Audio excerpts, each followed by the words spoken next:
खासकर युवतियों से कहूँगा कि वो अपनी आवाज़ बुलंद करें और इस तरह के आएँ तो सहे नहीं। वो लोग ट्रक और बसों में आए हैं, उसकी पार्किंग की व्यवस्था कर ली गई है ताकि आमजनों को असुविधा ना हो। प्रकाश पर्व आप लोग अवगत हैं कि प्रकाश पर्व का सेलिब्रेशन शुरू हो गया है और वहाँ पर विशेष तैयारियाँ की गई हैं, खास करके चौक थाने और मालसामी क्षेत्र में।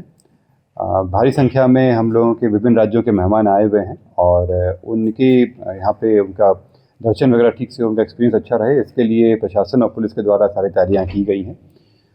जो वो लोग ट्रक और बसों में आए हैं उसकी पार्किंग की व्यवस्था कर ली गई है ताकि आमजनों को असुविधा ना हो। इसके अतिरिक्त विभिन्न जगहों पर पुलिस बल का डिप्लॉयमेंट किया गया है। जहाँ जहाँ पर लंगर चल रहे हैं वहाँ पे विशेष व्यवस्था की गई है कि किसी तरह की दुर्घटना या कोई घटना नहीं हो। इसके अतिरिक्त जैसे आग लगी की घटना हो उसको रोकने के लिए भी फायर ब्रिगेड की तैनाती की गई है और हम लोगों की पूरी व्यवस्था रहेगी कि बहुत ही शांतिपूर्ण ढंग से और बहुत ही अच्छे माहौल में ये पूरा पर्व संपन्न कराया जाए। काफ़ी संख्या में भीड़ रहते, कितना अतिरिक्त बल की तैनाती की गई है? इसमें हम लोग अभी 4 कंपनी बीसैप का और अपने यहाँ के करीब 250 के बल को वहाँ पर लगाया गया है। जरूरत पड़ने पर और भी दिए जाएंगे, लेकिन अभी फिलहाल इतना बल सफिशिएंट है। सर क्या व्यवस्था है, क्योंकि काफ़ी सकरा एरिया है, काफ़ी जाम। जैसे मैंने बताया कि आप लोगों को कि विभिन्न राज्यों से खासकर के पंजाब वगैरह से काफ़ी संख्या में लोग आ रहे हैं जो बस और ट्रकों में आ रहे हैं। उनका डेडिकेटेड रूट दिया गया है, वो मुजफ्फरपुर वैशाली होते हुए गांधी सेतु होते हुए आते हैं और दीदारगंज होते हुए मरीन ड्राइव होते हुए पहुंचते हैं। उनके लिए जो पार्किंग का जो व्यवस्था है वो अलग से किया गया है और उसी रोड पर लगाया जाता है। गुरुद्वारा तक जाने के लिए पैदल और उनके लिए बनाया गया है। उनको ठहराने के लिए जहाँ जहाँ जगह बनाए गए हैं, करीब 13 जगह के आसपास हैं, उन सभी जगहों पर लोगों के साथ कोऑर्डिनेशन कराया गया है और जहाँ लंगर की व्यवस्था हो रही है वहाँ के भीड़ मैनेजमेंट की भी कोशिश की गई है। नए साल के लिए जैसे नए साल में लोगों में खास जोश रहता है और भारी संख्या में लोग विभिन्न जगहों पर जाते हैं।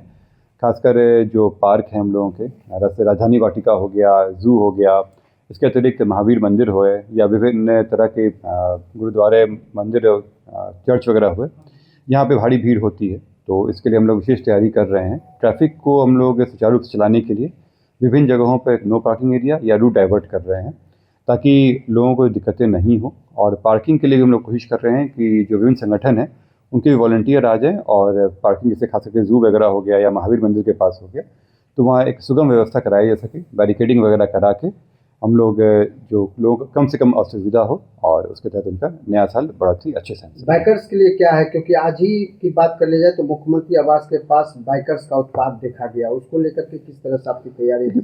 अगर बाइकर्स जो यातायात के नियमों का उल्लंघन करेंगे तो उसके तहत कार्रवाई भी की जाएगी। पूर्व में भी किया गया है। आप लोग अवगत हैं कि पहले भी मरीन ड्राइव इस तरह का कार्य होता था और जब पुलिस की कार्रवाई हुई है तो वो एरिया ठीक हो गया है।